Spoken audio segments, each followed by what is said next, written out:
Welcome to another technique video.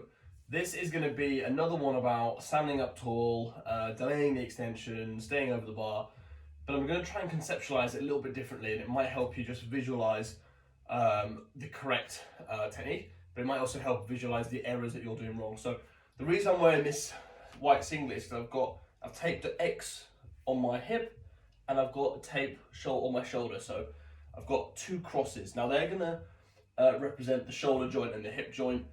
It doesn't matter if they're not anatomically correct, but this is just going to be a key part of helping you actually visualize what we're looking for. So when we're thinking about standing up longer in the pull, snatch or clean, we need to think about the hip and the shoulder rising at the same rate, but actually translating vertically and actually accelerating vertically and not forwards or backwards.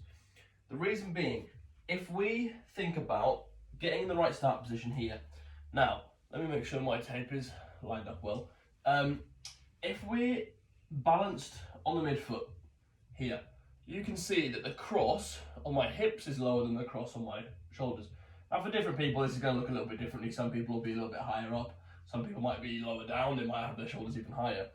But throughout the whole pull, what we want to see happen is we want to see that if you were to look at a screenshot of this picture here, a screenshot of this picture here at the knee, and a screenshot of this at the power position, we would want to see a clear vertical difference in the hips and the shoulders. So here you can see that my hips, let's take this cross for example, are here. When I stand up more and stand up even further, take a screenshot of this picture and then take a screenshot of this one, you can actually measure the difference in the height of the hips. Now the issue a lot of people have is they get to here and then they do this, they lean back. Obviously then that's going to bring the bar forward and that's going to be a bit of an error. If you were to take a screenshot of my hips here and a screenshot of my hips when I do the incorrect movement here, you would see that the hip, the cross, stays at a really similar level in terms of height. Now, it's going to be hard to change the trajectory of the bar if it's coming forward. It's going to be then hard to change it to make it come vertical.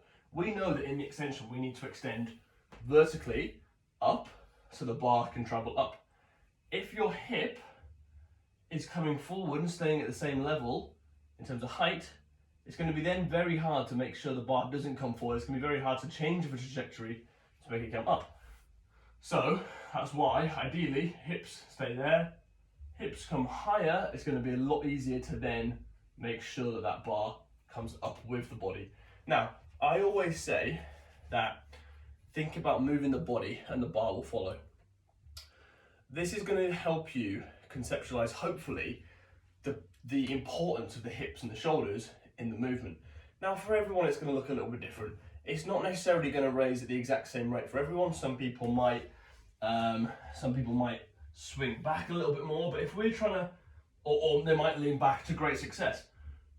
But if we're trying to standardize a little bit, kind of a key principle of the pull being correct, we know that everyone's technique is going to look different, but a key kind of principle is the torso rises even and balanced.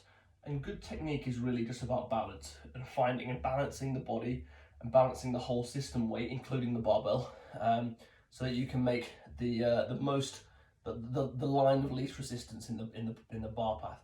Ideally, that is going to be as straight as possible. It's never going to happen perfectly straight. It'd actually probably be a limiter if it was.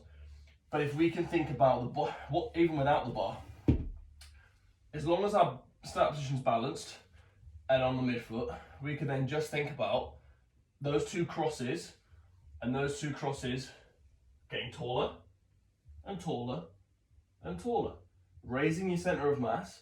So then obviously if our center of mass rises, the bar will by result also rise and come higher. It will get you in a better position to extend taller, and it will help you keep the bar path a little bit easier, a bit straighter. Make sure then, when you get to here, those two X's keep rising in a balanced way. We're not looking for trying to like pull the shoulders back, but remember, if I try and lift the hips too high here, for example, the shoulders won't come high. If I try and lift the shoulders too high, the hips won't come higher. So we're trying to do it in balance. So we're trying to get from here to here. And it looks really simple. It's obviously very hard to do, but hopefully that you can measure, and you can do this yourself. You can put the tape on you can look at yourself in the pull, and you can not even look at the bar. Don't even look at the bar. Think about what the two X's are doing, and if you see that they're both rising vertically at a similar rate, you're probably in fairly good balance. So try that, make sure you can stay balanced on your midfoot, and hopefully that will help you a lot in keeping that bar path as vertical as possible. I'm gonna take this off. And making sure that you're lifting in balance. And just remember, think about what the body's doing, not what the bar's doing. Don't necessarily look at the elite lifters, because certain rules don't apply, and sometimes they get away with certain things, and obviously everyone's technique is different. But hopefully that was useful. Any questions at all,